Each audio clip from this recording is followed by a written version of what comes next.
Hello everybody, it's TMOG 217. Welcome to a Five Nights at Freddy's The Curse of Dreadbear action figure unboxing and review. Take a look at the Five Nights at Freddy's Glitchtrap action figure released by Funko in October 1st of 2021.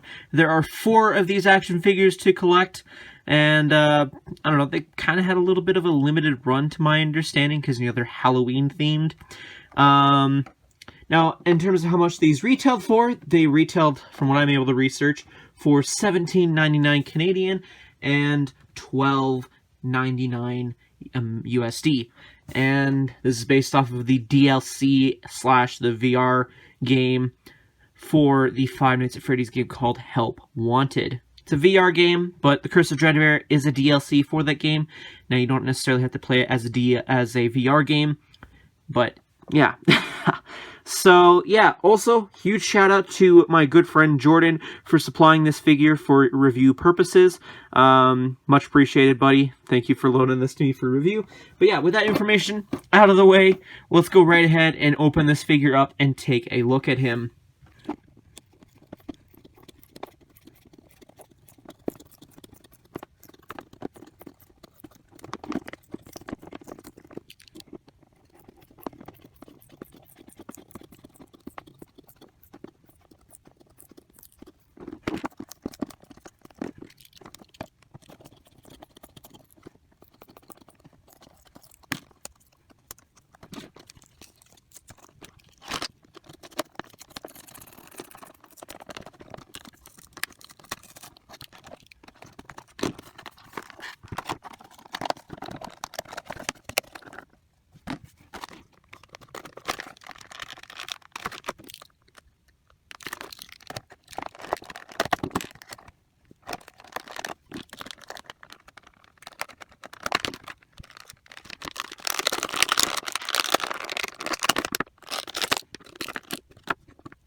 So here we have the Glitchtrap action figure taken out of the box now.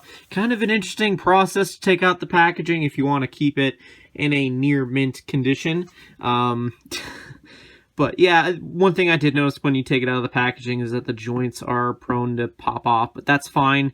Just as long as you don't pop off the joints too frequently, because like I've heard some stories of where people have popped off the joints on their Funko action figures too much and the joints end up breaking. So a little bit of a cautionary if you're planning on picking this figure up is the joints have been known to crack and break if you pop them off the sockets too well.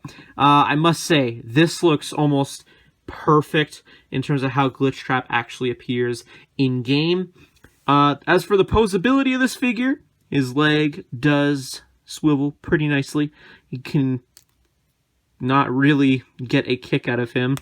Again, like I said, this is not meant to be a toy. It's more meant to be like a collectible. You can bend his knee that far. You can't really get any funky poses, I guess. This guy, like, you can't do a little kick or whatever. You can probably move the leg back that far. That kind of looks a little weird. No ankle pivots at all. And you can kind of see where the joints are exposed. Now, one thing I do want to note here, Glitchtrap isn't an animatronic, at least from what we can tell. So it's a little odd that he's got, like, animatronic-looking joints. I wish that these joints were gold or yellowing, whatever the color this is. I feel like that would have been beneficial in terms of the looks for this figure. So that's points taken away from me personally. Glitchtrap does have 2 differently molded hands. So you can have him wave like he does in the game, or just, I don't know, make it look like he's gonna get you, spooky scary. But yeah, those are on a little thing right there that you can turn.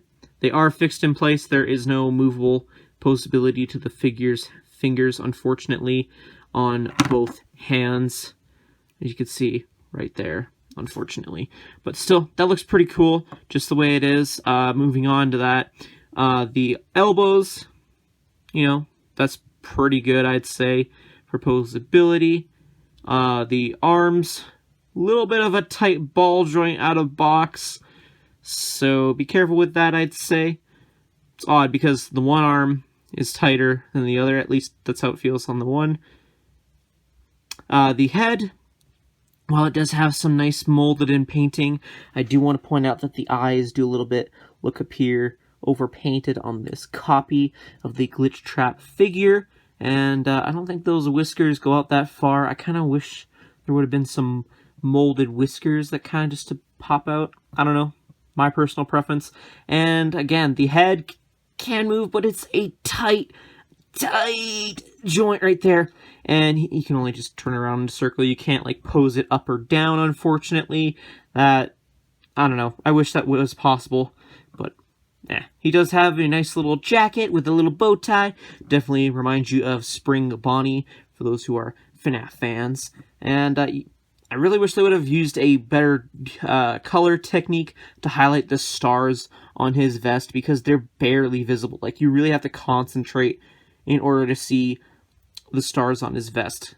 Like, I don't know, I feel like they could have used some reflective paint or something like that to make that more obvious. You can kind of see it a bit more when you look at the back, but still, that issue where it just kind of blends in a little too well with the vest. Oh well. And you can see he's got a molded bunny tail, but for some reason on this copy it looks like the paint is kind of faded away on this. I don't know. But you can see it's little stitching all around the figure. So definitely shows that this is not an animatronic, but an actual suit. So... Plus you can see the back of the legs right there. Those are the back of the arms. Looks alright. One thing I should probably show off is at the bottom of the feet. If you can kind of read it, it says Funko 2020, made in China. No, it says 2021, sorry. And then 2021 copyright S.Cothen. And then it says production number, I'm assuming is what that is. But those feet look pretty cool. Now, you can't really get them to do any funky poses. I'm sure, like, pose him like that, maybe. That actually doesn't look that bad. But, yeah, my point still stands on him having lack of poseability for the head and the hands. I just wish that that was the case. But, yeah. Let's just give me a second here, and we'll give my final thoughts on this figure. So one thing I forgot to mention is that this figure is approximately 5.5 inches tall. So take that as you will for size comparisons. So speaking of size comparisons, here's how the figure looks next to a Lego minifigure, 3.75 inch clone action figure, the Lego Miles Morales mech, and the Sanshi Five Nights at Freddy's Bonnie plushie.